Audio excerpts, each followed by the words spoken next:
cut the crap, the crap, the crap. It's Beaver Cool-Aid. Beaver Cool-Aid. John Lyle, L.A. Lloyd, and Drew Bennett. Beaver Cool-Aid. Three dudes talking about whatever the hell they want. It's narcissistic. Check it out. Remember, there's nothing wrong with being self-absorbed. It's Beaver Cool-Aid with Lyle, L.A. Lloyd, and Drew. I've never thought about it that way because I wrote a lot of hit songs before I smoked, and I've written a lot since I started, so I can't even make that comparison. It doesn't compute. You know, I think a songwriter will write songs, and if he gets too high to write, he'll sober up and write again. You know, so no, I can't say that it's affected it one way or another. Not at all. I don't think the words of Willie Nelson right there on Beaver Cool-Aid to start us off here on 420. What do you guys think about that? I mean, you think marijuana has affected Willie's songwriting over his 50-plus year career there or no? I wouldn't know enough about Willie's songwriting to be able to say one way or the other, but it's probably affected Willie. What do you mean? You don't sit there and watch Willie's stuff? No, I don't watch Willie's stuff. Sorry, man. I dream about Willie's stuff, but I don't watch Willie's stuff. I like to have some of Willie's stuff to smoke. That's for sure. So I think all you need is a hair clipping.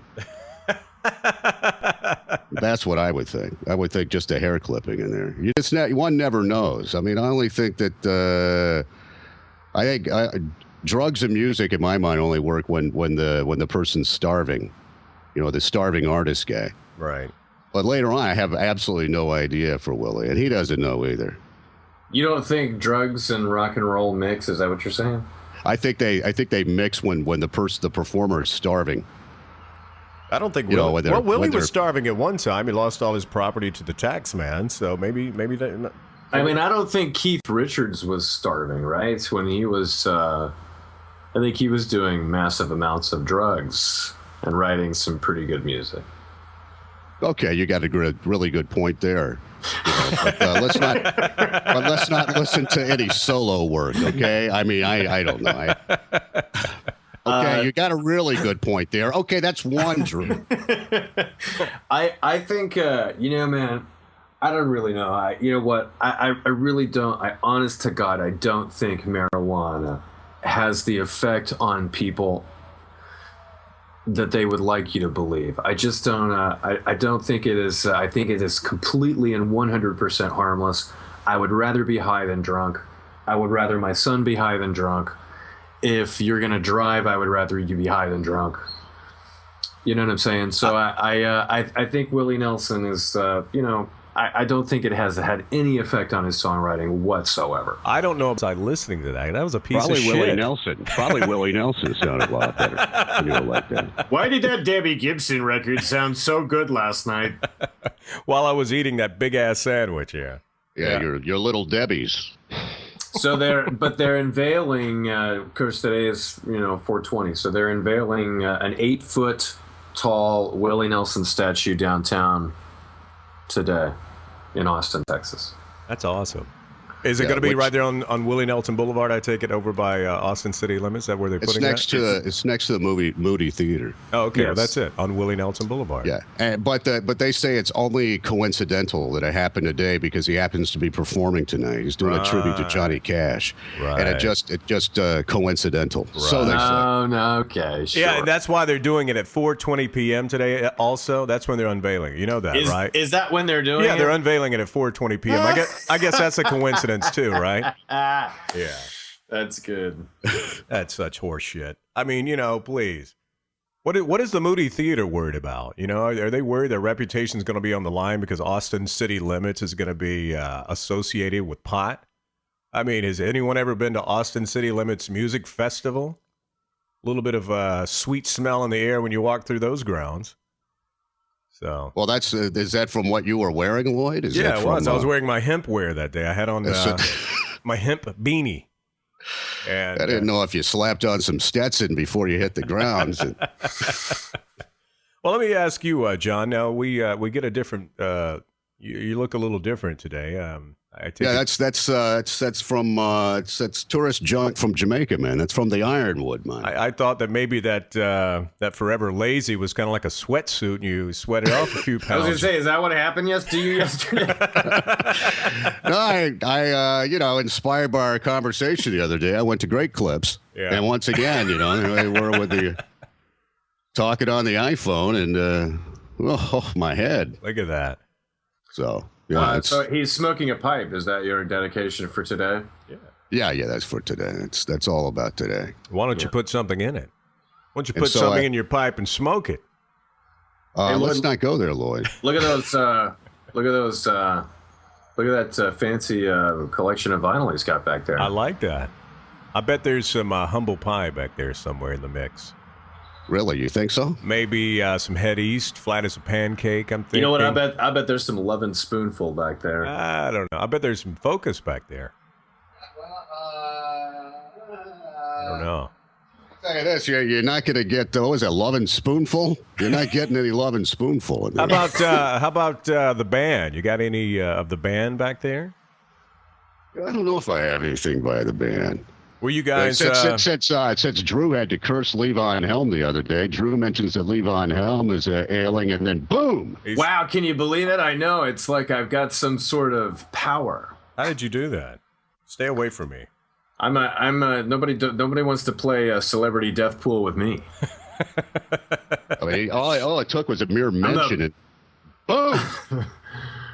I'm the Wayne Gretzky of celebrity death pool. Well, thank God that Robin's hanging on, and Robin Gibb, that is, and I guess he's still okay. But Levon's gone. So, were you guys a big... I had to really kind of dig a little bit. I mean, to find some of the songs he wrote. I guess the big one was called The Weight. You guys familiar with that? Lyle? You're talking about the... Take a load off, Annie. Yeah. That song. I found out a tidbit about that. Otherwise, I was going to say it's 28 grams in an ounce. No. I didn't know what you were referring Levon. to when you mentioned the weight on 420. No, what is the weight? I love that. Well, anyway, I didn't know much about that. I mean, I know who he is. Ace Frehley would like to know if he can have some. Was Levon in the Rock and Roll Hall of Fame? I take it he probably was. The band probably was, right? I don't know. Was the band in the Rock and Roll Hall of Fame? I gotta think they were. You ask a lot of these Rock and Roll Hall of Fame questions, and man, I'm sorry. No, you're not a big fan. Yeah, I have. Have you ever been to Cleveland? No. I haven't either. Drew, you probably have. I've been to Cleveland, yeah. Yeah, Drew's been everywhere. Go to the Rock and Roll Hall of Fame while you were there?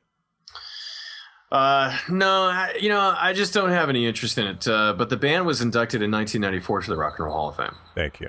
All right. Well, there you go. Levon Helm. He's probably in a better place now.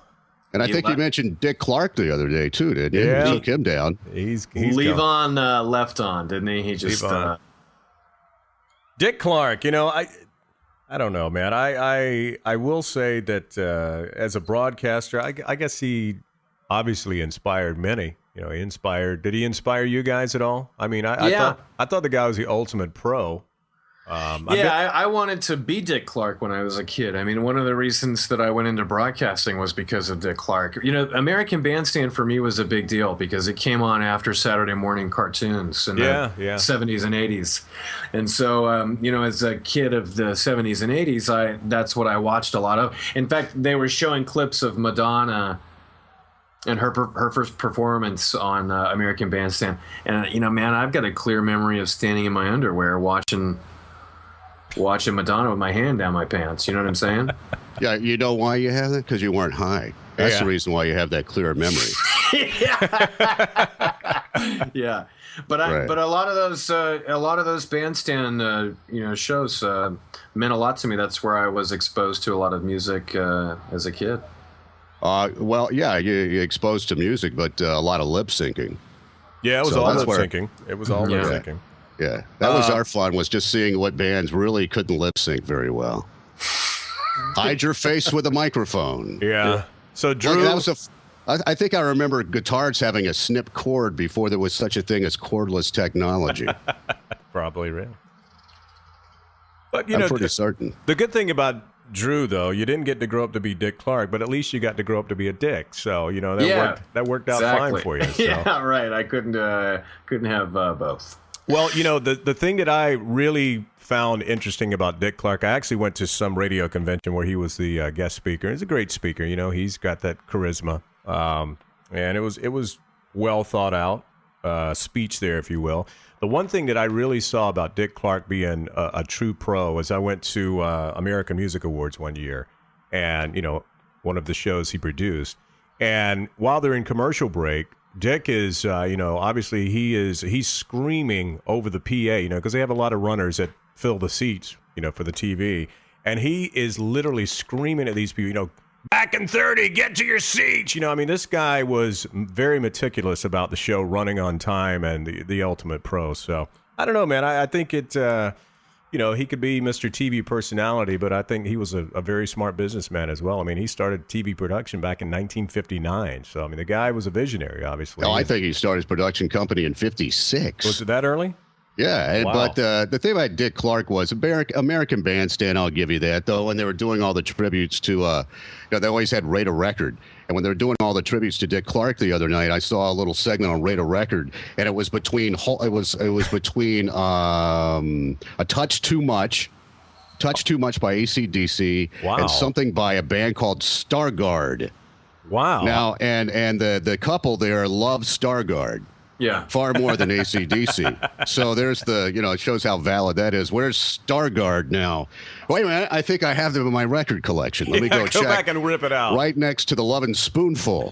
I've got Stargard in there. But the thing about Dick Clark, I'll give you American Bandstand, but I thought everything else was the American Music Awards. What the hell is that? Well, that was just his answer to the Grammys, and just like the Golden Globes. He had that. That was his answer to the Academy Awards. He always had an answer. Well, he may have produced the Golden Globe, but that was that had some validity since it's foreign writers, but the American Music Awards, just once again another contrived show, because that was Dick Clark. Dick Clark I like Dick Clark when he hosted the $10,000 Pyramid. Yeah.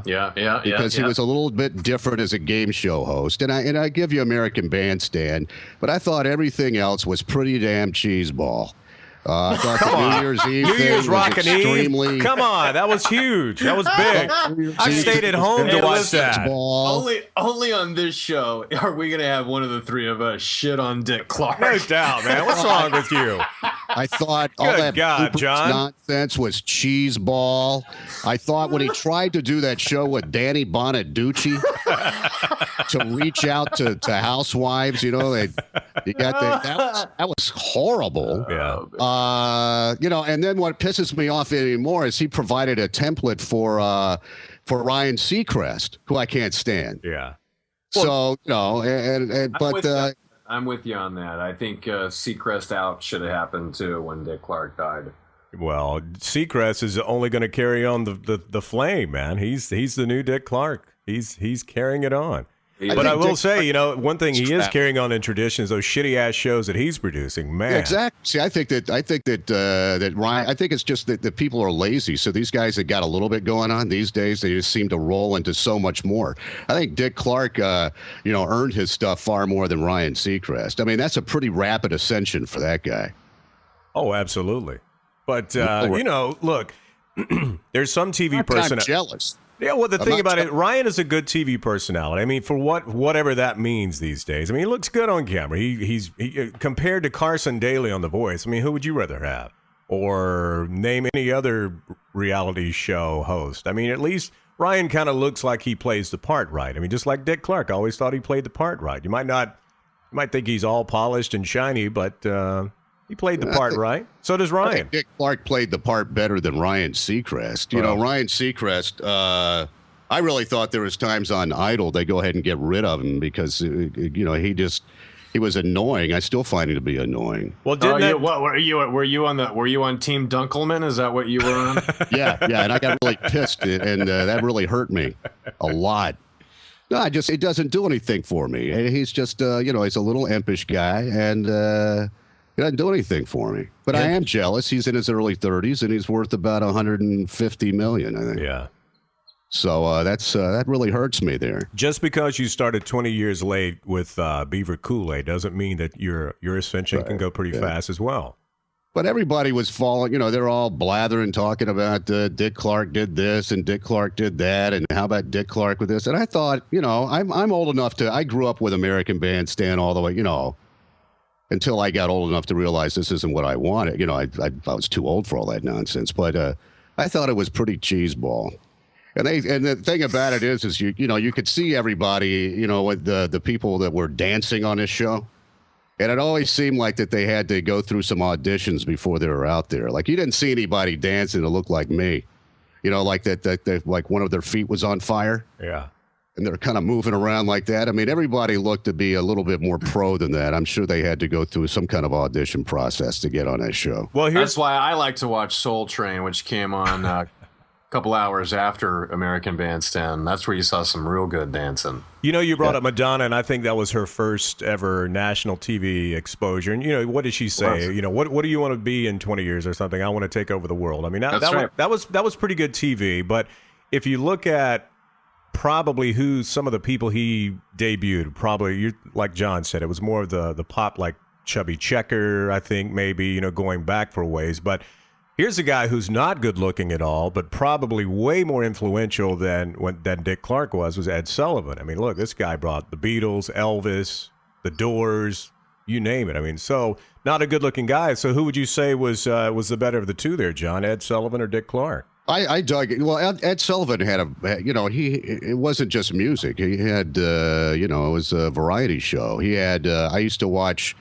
Richard Pryor on the Ed Sullivan Show. Yeah. I mean, I saw a lot of comedians. I'd see people who you'd see ventriloquists, you'd see jugglers, it was a whole different deal than like Dick Clark. For me, by far, it would be the Ed Sullivan Show. And that was a Sunday night show. Yeah. So there was more going on there than American Bandstand. But when they talk about, this was something about the teens in the 60s and all this stuff, I go, well, the teens in the 60s around 68, 69? I don't think so. Cheese. I'd go with Chuck Barris. He's my man. Yeah, the Gong Show, baby. I have one short Chuck Barris tale. Well, let's have it. So I'm in high school, and I win a public speaking contest, and I'm out in Los Angeles, and I see on Sunset, I see the Chuck Barris production office, and I thought, I think I'll write this guy and see if I can get a gig. I used to do that all the time, just hoping that I get lucky, and somebody go, yeah, okay, yeah, I'll move on out. I'll hire you. You have no experience, sure. So I wrote this letter to Chuck Barris's production company, and I remember I think his secretary was Susanna Bossy. Wrote me back, and it's kind of a form letter thing. So I got pissed off, and I wrote her back, and I said, "Hey, I didn't write a letter to Susanna Bossy. I wrote a letter to Chuck Barris, asking for maybe some kind of position or whatever." That's great. That's awesome. And so I got a letter back. Nice. Right? And it was the same letter I wrote complaining about. I wrote a letter to Chuck Barris, not Susanna Bossy. And on my letter was scribbled, "I have nothing to say, Chuck Barris." That's my Chuck Barris story. You should frame that, man. You should. I don't have it anymore. I should have written Dick Clark. It's Beaver Cool-Aid. Beaver Cool-Aid. Jonathan Frid. Anybody remember that guy? Dark Shadows. Yes. 82 to 82 when he died. Barnabas Collins. 82. Yep. I believe he's 87. He was 87 years old. Right. Yeah, you're so weird because you mentioned his name just the other day, and now he's dead. He dead. Drew Don't, yeah. Wow. Yeah. Jonathan Frid. It seems like everybody on the planet watched Dark Shadows but me. I didn't watch that. It was extremely boring, Drew. It's okay. Our old boss there actually had the entire Dark Shadows collection on DVD, if you can believe that. but you don't want to go there. Try it sometime. Just see if you can find an episode someplace and just see. It was a freaking soap opera. It barely moved. It was Did you know it was slow. produced by Dick Clark, right? Was it really? No. Yeah, that's the reason why Barnabas Collins had a comb over. But the movie is out too. So Yeah. it's almost like they paid the guy to die so that they could make more money off the movie. And I think Wow. he has a cameo in the movie, too. Really? Oh, he does? Yeah, I think so.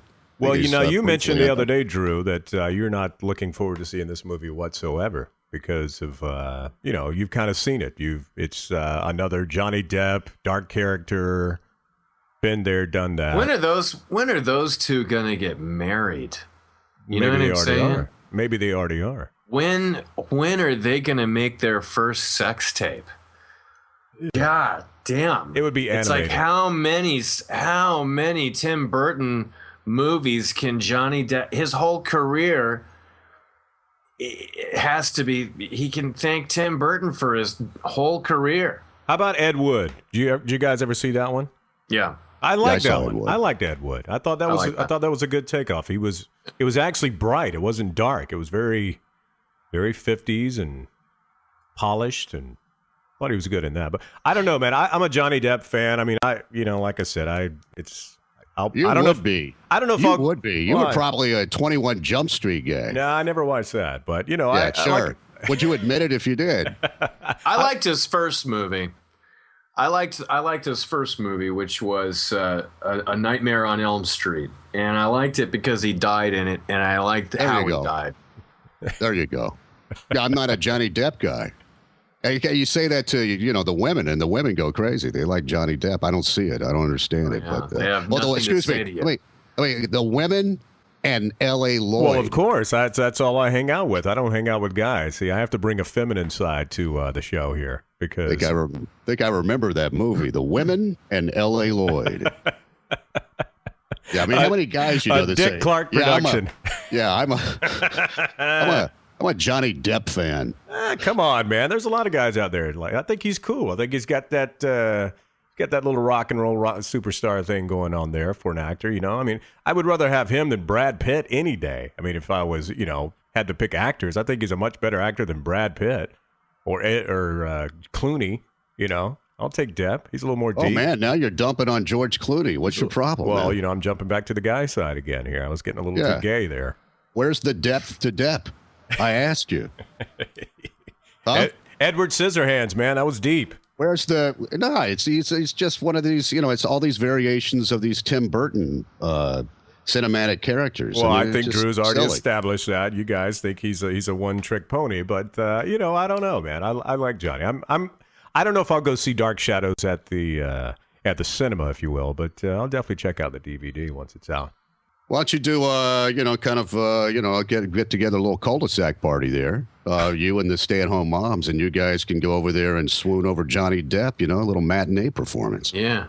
After the garage sale.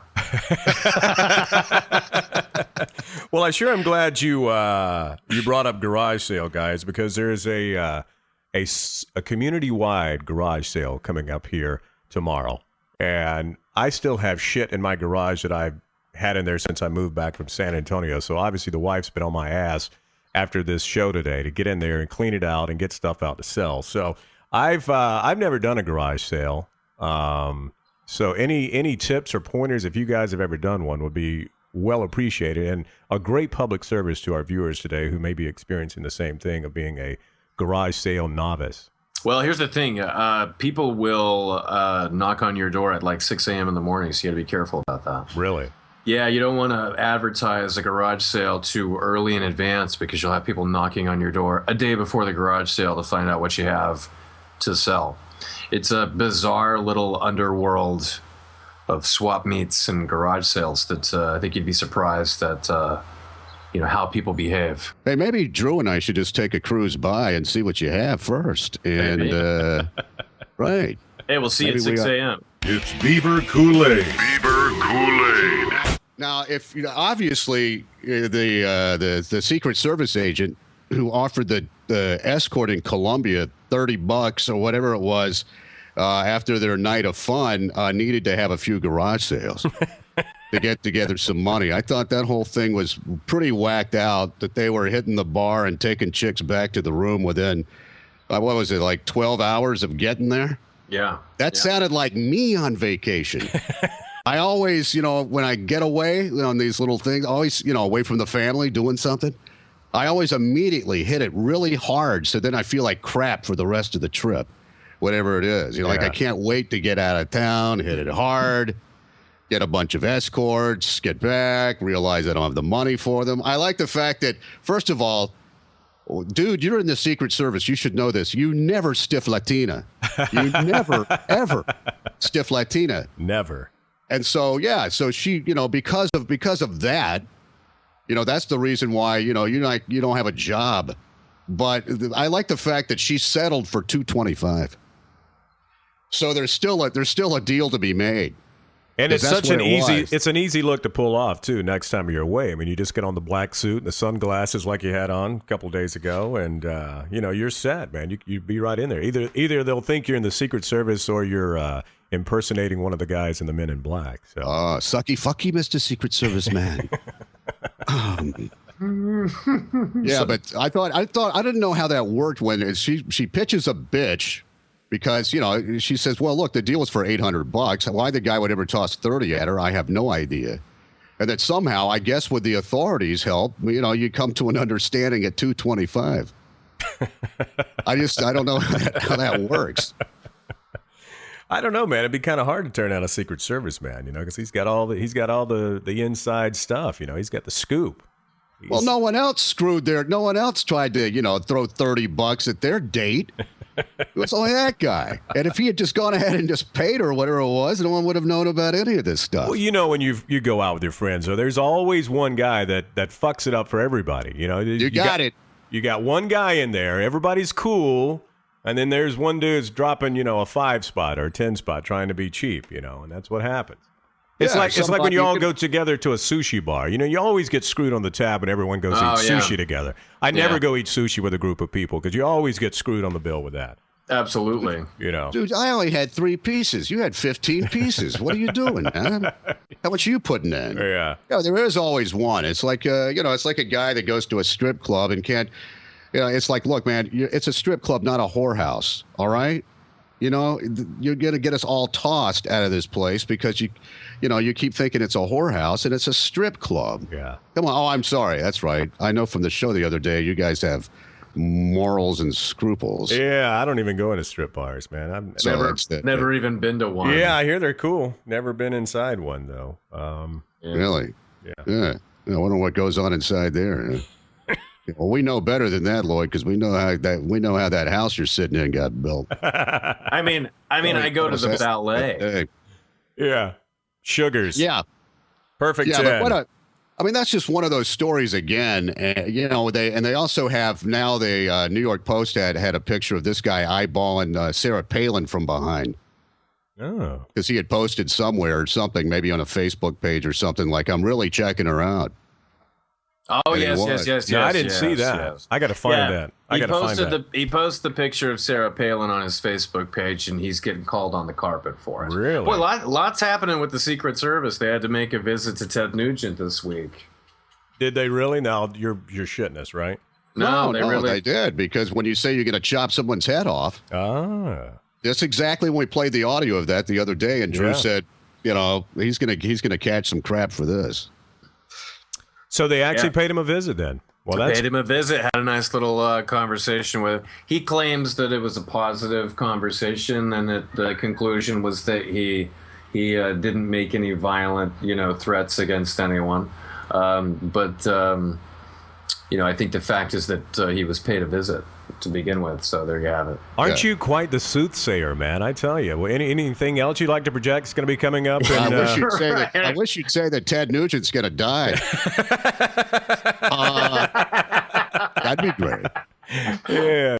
Rock and roll Ted ain't going nowhere, man. He's going to be around for a long time. You know that. Because you remember that part in whatever I played where he said something like, what did he say? Something like, either something's going to go down or I'm not going to be here. Yeah. He says either either I'm going to be dead or I'm going to be in jail this time next year. Yeah, there you go. So that, to me, the inference was, you're implying that you're gonna do something. Yeah. Now he was saying that he was implying that the government was going to do something to him, and that's not the way I took it when I heard that. Not at all. No. He's definitely spun what he's said here, and I think the most surprising thing about the whole thing for me was to find out that he lived in Waco.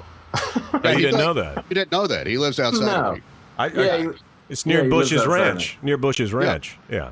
Yeah, he's got him a place up there outside of Waco. He used to always come down here anyhow and go hunting before he ever moved to Texas. Does anybody see a pattern here with the Bush family and Ted Nugent and the Branch Davidians? Does anybody see it in Waco? Does anybody see? It's Beaver Cool-Aid. Beaver Cool-Aid. 420, which was created by the Five Waldos in San Rafael, California in 1971. And the only reason why 420 was of significance is because these guys played sports, and after they had practice, they'd say, okay, we're going to get together at the Louis Pasteur statue at 420, and we're going to head out, and they're going to go out to Point Reyes and see if they could find supposedly the secret marijuana field of some guy that was in the Coast Guard. And so they'd go out smoking and see if they could find this place, and they never did. What is this? So I guess he's doing a movie. Is that what it is? Something to highlight pot smoking, or what do you think is going on there? I don't know. Yeah, I would think you would know. I just wanted to share with you guys. I didn't get an email from Snoop Dogg. We don't. We're not on Snoop's mailing list, Lloyd. Yeah, I guess not. Yeah. Well, it's either that or Dark Shadows. So I think I'm gonna. Well, you couldn't have a show where you talk about 420 without Willie and Snoop, because they're kind of the poster boys for marijuana, and getting it passed and all that shit. So I don't know. Snoop's done all right. He's had a little bit of troubles in his life, but doesn't seem to have affected his career whatsoever. Guy Once seems again, like, I can't comment. I really don't know. I don't know Snoop like you do. he seems to be pretty wealthy, I would say. He's done all right. He's lived through all that gang shit of the 90s. He made it through that.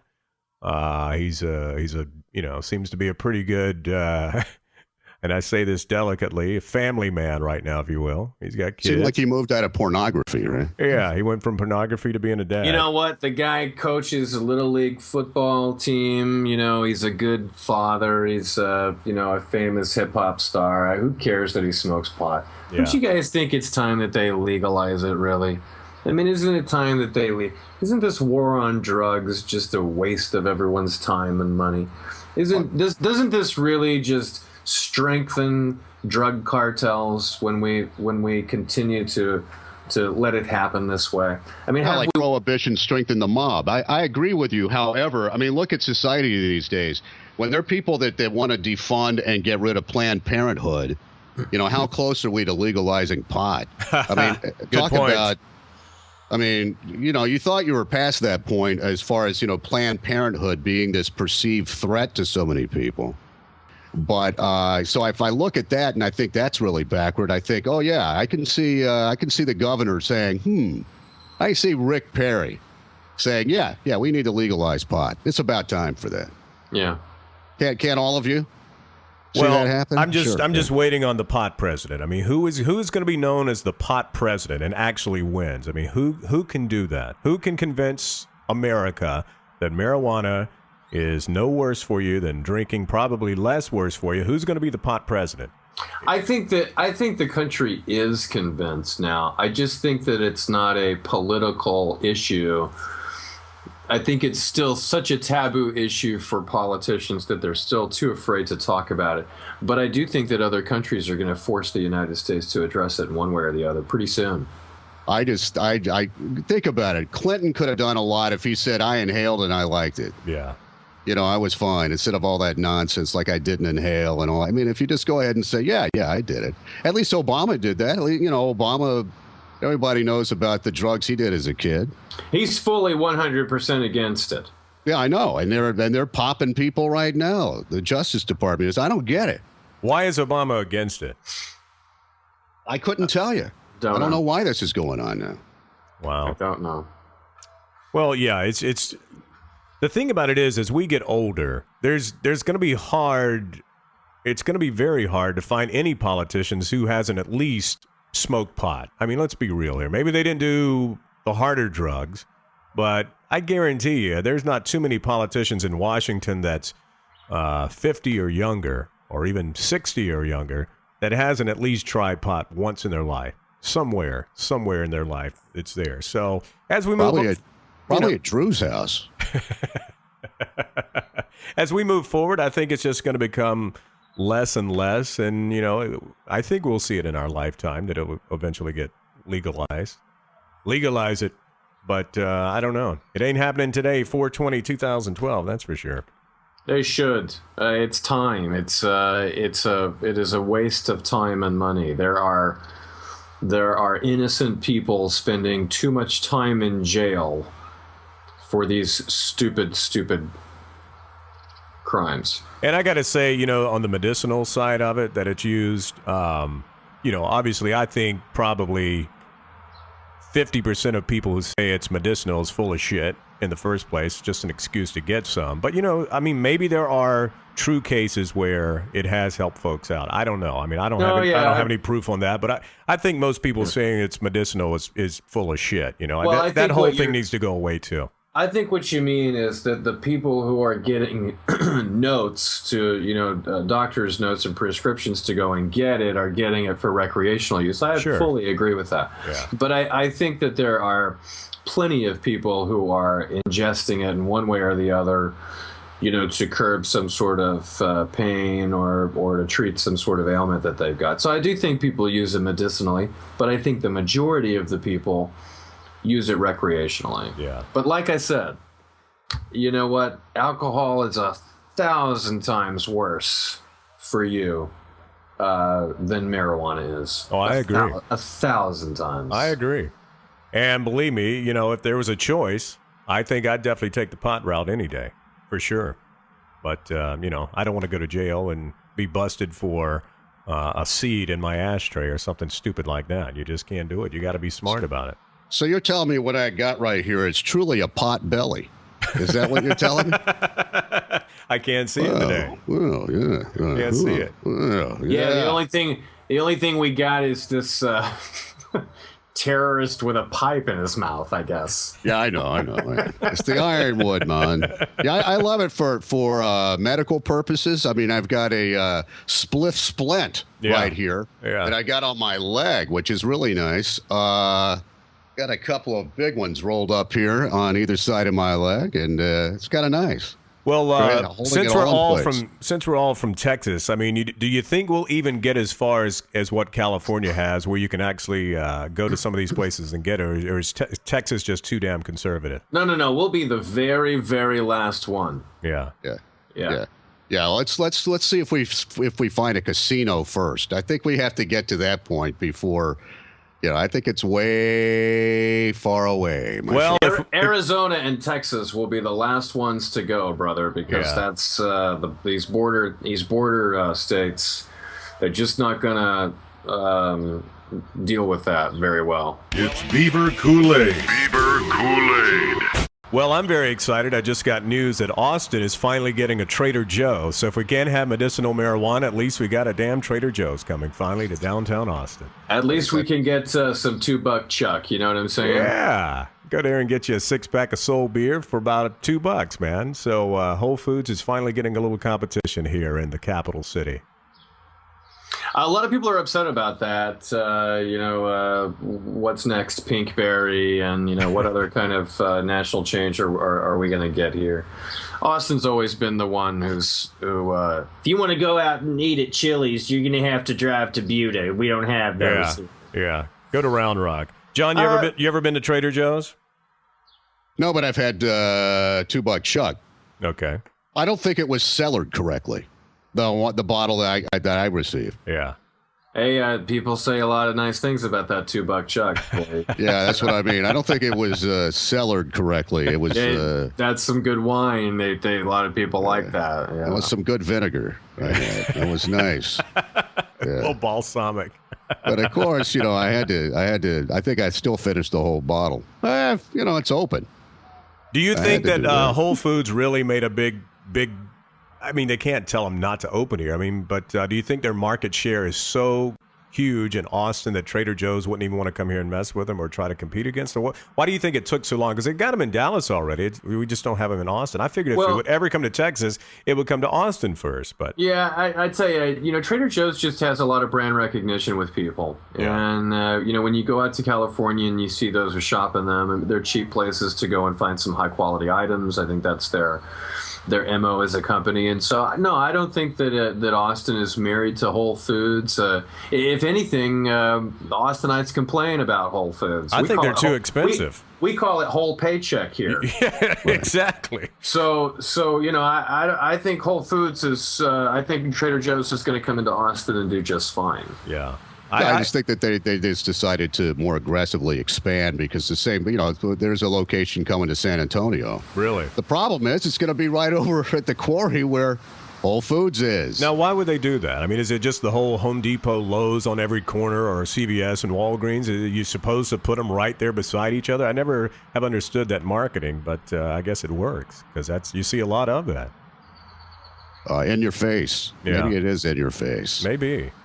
They do their demographic study and they realize, hey, that they got to the right site. We might as well be there too. I think Whole Foods has just got a whole snooty ass. Every time I go in there, just people that shop there just look at me like they're just got this whole snooty shit going on. Where Trader Joe's is more like what we're talking about today, the 420 crowd. They're more laid back. Whole Foods just seems like their shit doesn't stink in there, and their food is way too fucking expensive. By the way, Drew, put Whole Foods on the wall back there as another sponsor that will not be bringing you Beaver Cool-Aid. Going on the big board, everybody. Yeah, that's great. And their crap doesn't stink, Lloyd, because it's really organic. Right. Okay. Right, so it's far different than, Well, I'm sure I'll piss off some of the Whole Foods folks, but, I don't know, man. I think it's overpriced. It's whatever, man. I'm sorry. I just don't think the Whole Foods folks are drinking the Beaver Cool-Aid. Well, they probably are. They're probably not even close to Beaver Cool-Aid or even coming to the Beaver Dam. So, all right. Well, have at it. Happy 420 to you. Indeed. All right. Yeah. All right, kids. I'm going over to Whole Foods right now and get me a hummus sandwich. If they'll let you in. Yeah, they're going to. Hey, there's that dude, man. I like a band from Whole Foods. Well, you'll never eat lentil again. You don't see a fucking Windows 8 in my house, and by God, you won't be seeing me shop at Whole Foods, damn it. I'm a Trader Joe's Apple kind of guy. So. Yeah, I'm going to go by Trader Joe's and get a Dick Clark cheese ball. I will go to your party and I will tear it up. Really? Beaver Cool-Aid. Make it like a man. Get it hard. With Lyle, L.A. Lloyd, and Drew. So go ahead, stick your head up your ass.